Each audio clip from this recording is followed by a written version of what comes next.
Hi, Class 10. We are going to learn how to load the dryer. Really easy.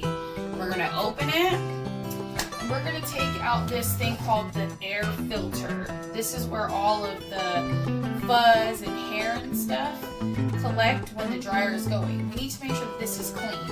And you just go like this. Mine's clean. If it wasn't, you take the stuff off and throw it in the trash. This goes back in the dryer. Ask your parents or adult for help if you need, okay? I am going to dry towels. So I'm going to put all of my towels inside of the dryer, taking them out of the washing machine and putting them in the dryer. All right. Okay, all of them are in there, as you can see. We're going to close.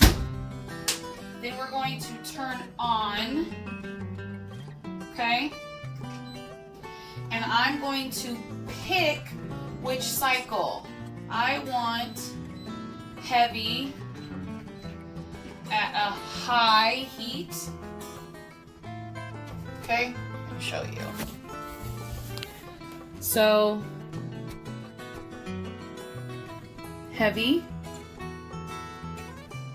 high heat. I have more dry on and I don't need a signal to tell me. Then I'm going to press start. And we're done.